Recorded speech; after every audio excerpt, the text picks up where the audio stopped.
Aujourd'hui, il y a beaucoup de mises à jour importantes en provenance de la Fédération de Russie.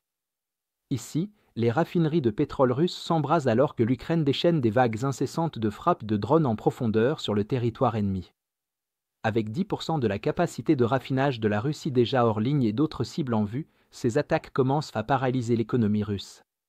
La frappe ukrainienne la plus significative a eu lieu en Crimée, où les Ukrainiens ont lancé plus d'une centaine de drones contre les aérodromes militaires russes et les systèmes de défense aérienne.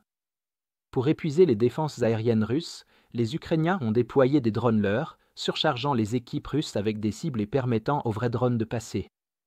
Ensuite, les Ukrainiens ont détruit un système de défense aérienne russe Pantsir S1 et un radar Podyuk K1, créant une brèche suffisamment large pour que les Ukrainiens dévastent les aérodromes militaires russes. Les Ukrainiens ont également déployé des drones navals équipés de missiles anti-aériens et des drones FPV pour frapper des cibles le long de la côte et empêcher l'aviation russe de survoler la mer Noire pour intercepter les frappes entrantes. Les Russes utilisent des hélicoptères et des jets pour aider à suivre et abattre les drones ukrainiens.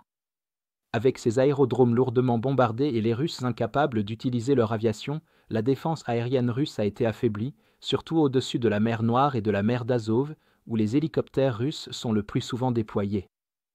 Cela a permis aux Ukrainiens de lancer des frappes de drones supplémentaires vers les raffineries de pétrole russes situées dans la région de Krasnodar et le sud de la région de Rostov, survolant la péninsule de Crimée et les mers environnantes avec près de 80 drones de frappe à longue portée. À Tuapse, des rapports civils ont mentionné avoir entendu plus de 40 explosions près du port maritime et de la raffinerie de pétrole de la ville. Au cours des dernières semaines, les Ukrainiens ont lancé plusieurs frappes de drones dévastatrices supplémentaires sur les raffineries de pétrole russes et les infrastructures de soutien.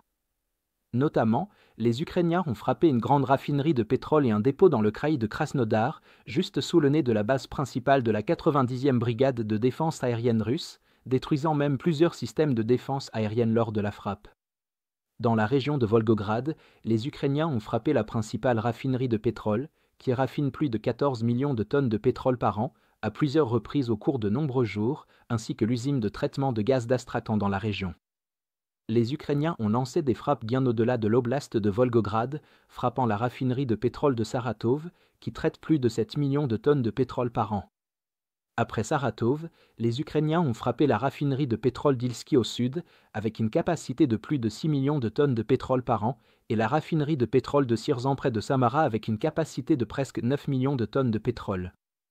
Les Ukrainiens ont également ciblé la raffinerie de pétrole d'Uzlovski à Tula, ainsi que les énormes installations de stockage de pétrole là-bas. Enfin, les Ukrainiens ont mené une frappe finale sur la raffinerie de pétrole de Ryazan, l'une des plus grandes de Russie, traitant plus de 17 millions de tonnes de pétrole par an, pour la troisième fois cette année, provoquant à nouveau l'arrêt de ces opérations. Les raffineries de pétrole russes ciblées produisent un total de 53 millions de tonnes de pétrole par an, portant un coût significatif à l'économie russe, qui dépend largement des exportations de pétrole et de gaz. En plus de cela, les Ukrainiens ont également ciblé les stations de pompage russes, frappant 2 pompes à Chertkovo et désactivant l'ensemble de l'installation à Krasnodar. Ces installations sont un élément crucial de l'infrastructure de raffinage de pétrole russe, pompant le pétrole nécessaire vers les raffineries qui le traitent. Mettre hors service les stations de pompage de pétrole privera les raffineries encore opérationnelles de pétrole à raffiner tout en perturbant fortement les exportations russes. Dans l'ensemble, depuis le début de la campagne massive de frappe de drones de l'Ukraine visant les capacités et l'infrastructure de raffinage de pétrole russe, l'Ukraine a mis hors ligne plus de 10% de l'industrie pétrolière russe, les Ukrainiens dépassant efficacement la capacité russe à réparer les dommages. Les récentes frappes sur les raffineries dans les régions de Volgograd et de Krasnodar à elles seules ont réduit la production de pétrole russe de plus de 5%. Le succès de l'Ukraine repose sur une production massive de drones, avec des essaims de drones contournant à plusieurs reprises les défenses aériennes russes pour frapper des raffineries majeures, comme Ryazan, à plusieurs reprises. Si les frappes ukrainiennes continuent à ce rythme, l'Ukraine pourrait désactiver jusqu'à 20% de l'industrie pétrolière russe dans les mois à venir, portant un coup sévère à l'économie russe. Enfin, nous lançons officiellement notre toute première vente de printemps. C'est la meilleure occasion de soutenir notre journalisme indépendant ukrainien tout en bénéficiant d'une énorme réduction de 40% sur votre abonnement. Comme vous le savez, cette vente intervient à un moment très difficile pour l'Ukraine. C'est pourquoi, en ce moment, votre soutien est plus important que jamais. En vous abonnant, vous ne soutiendrez pas seulement nos efforts, mais vous aurez également accès à nos analyses exclusives, à des aperçus complets de tous les fronts et à nos vidéos sur la géopolitique stratégique. Si vous souhaitiez nous soutenir mais n'en avez jamais eu l'occasion, c'est le moment idéal pour faire la différence. Alors, consultez le lien dans la description pour rejoindre notre cause et devenir un membre exclusif de notre communauté. J'apprécie sincèrement tous ceux qui ont décidé de nous rejoindre. Votre soutien signifie tout pour nous.